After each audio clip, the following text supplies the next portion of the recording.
Passepartout, the involuntary cause of this delay, was desperate.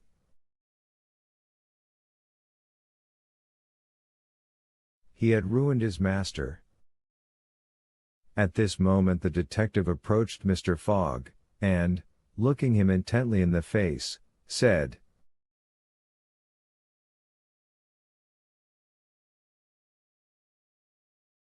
"Seriously, sir, are you in great haste?" "Quite seriously." "I have a purpose in asking," resumed Fix. "Is it absolutely necessary that you should be in New York on the 11th, before 9 o'clock in the evening, the time that the steamer leaves for Liverpool?"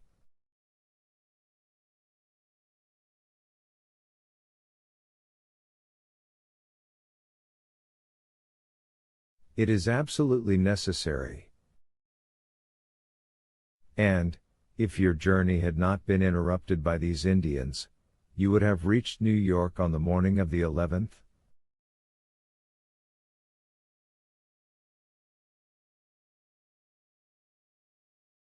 "Yes, with 11 hours to spare before the steamer left."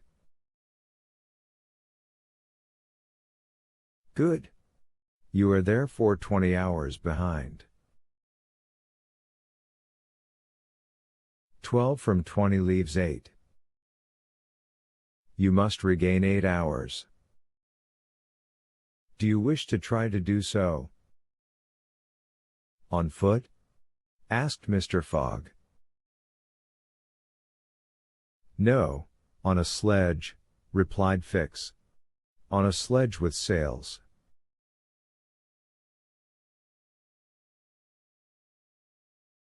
"A man has proposed such a method to me?" It was the man who had spoken to Fix during the night, and whose offer he had refused.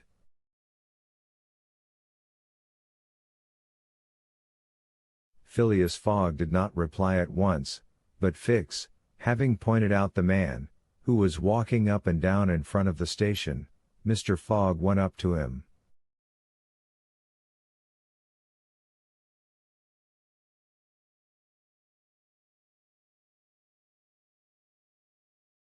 An instant after, Mr. Fogg and the American, whose name was Mudge, entered a hut built just below the fort.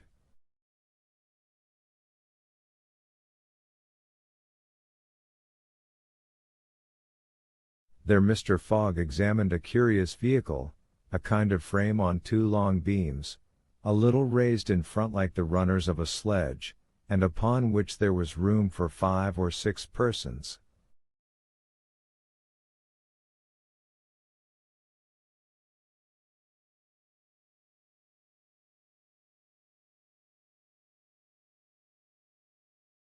A high mast was fixed on the frame, held firmly by metallic lashings, to which was attached a large brigantine sail.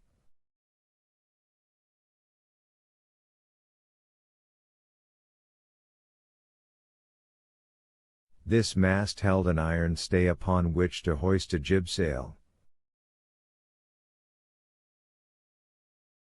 Behind, a sort of rudder served to guide the vehicle. It was, in short, a sledge rigged like a sloop. During the winter, when the trains are blocked up by the snow, these sledges make extremely rapid journeys across the frozen plains from one station to another.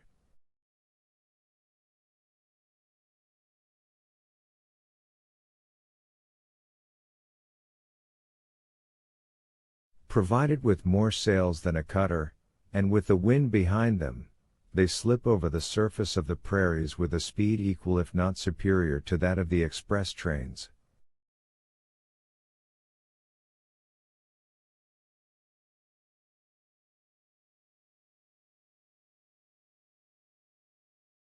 Mr. Fogg readily made a bargain with the owner of this land craft. The wind was favorable, being fresh, and blowing from the west. The snow had hardened, and Mudge was very confident of being able to transport Mr. Fogg in a few hours to Omaha.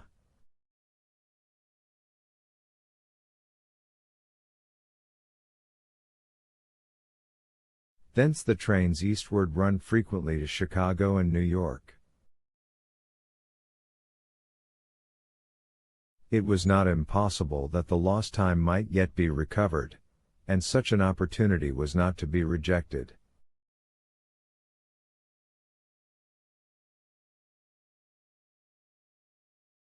Not wishing to expose Ada to the discomforts of traveling in the open air, Mr. Fogg proposed to leave her with Passepartout at Fort Kearny, the servant taking upon himself to escort her to Europe by a better route and under more favorable conditions.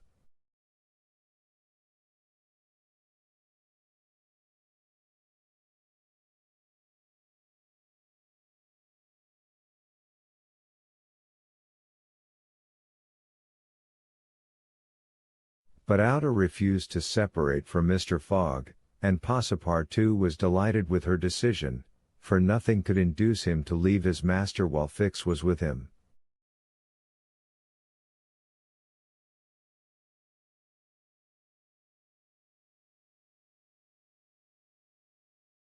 It would be difficult to guess the detective's thoughts. Was this conviction shaken by Phileas Fogg's return? Or did he still regard him as an exceedingly shrewd rascal, who, his journey round the world completed, would think himself absolutely safe in England?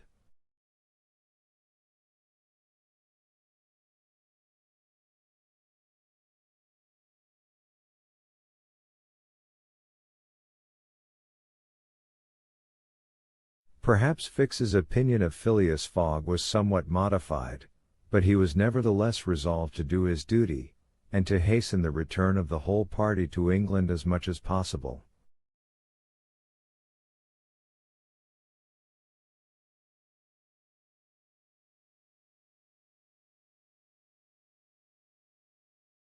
At 8 o'clock the sledge was ready to start. The passengers took their places on it, and wrapped themselves up closely in their traveling cloaks.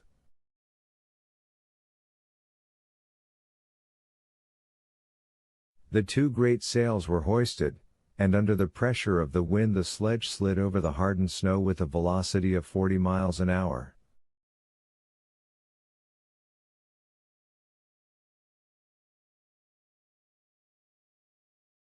The distance between Fort Kearny and Omaha, as the birds fly, is at most 200 miles.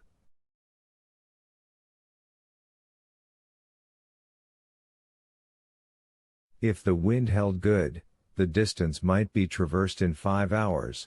If no accident happened the sledge might reach Omaha by 1 o'clock.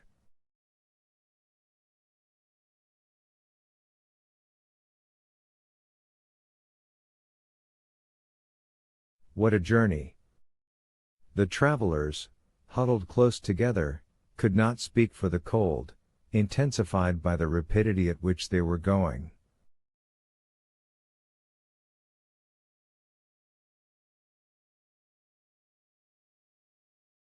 The sledge sped on as lightly as a boat over the waves. When the breeze came skimming the earth the sledge seemed to be lifted off the ground by its sails.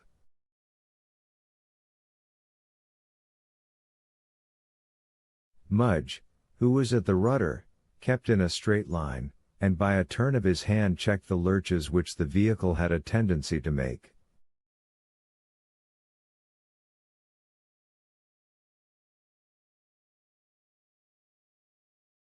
All the sails were up, and the jib was so arranged as not to screen the brigantine. A topmast was hoisted, and another jib, held out to the wind, added its force to the other sails.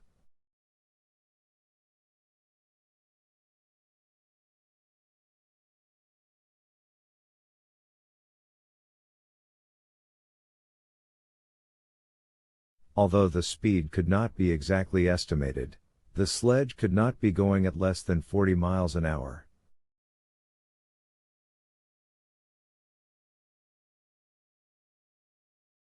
"If nothing breaks," said Mudge, "we shall get there."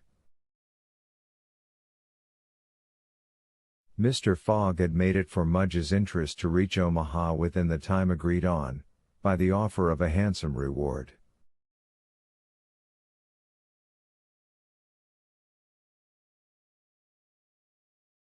The prairie, across which the sledge was moving in a straight line, was as flat as a sea.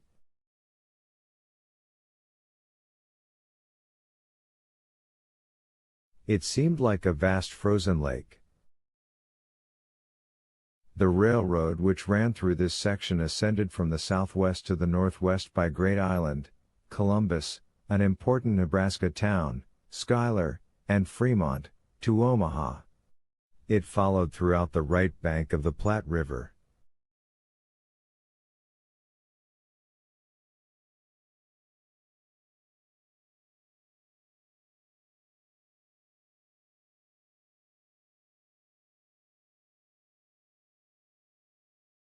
The sledge, shortening this route, took a chord of the arc described by the railway.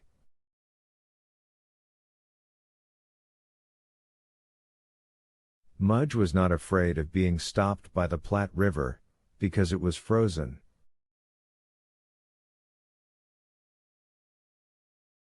The road, then, was quite clear of obstacles, and Phileas Fogg had but two things to fear: an accident to the sledge, and a change or calm in the wind.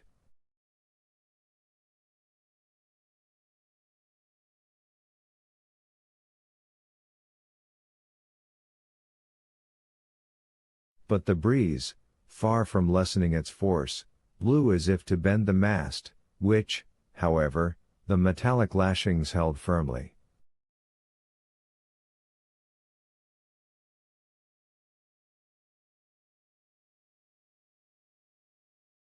These lashings, like the chords of a stringed instrument, resounded as if vibrated by a violin bow.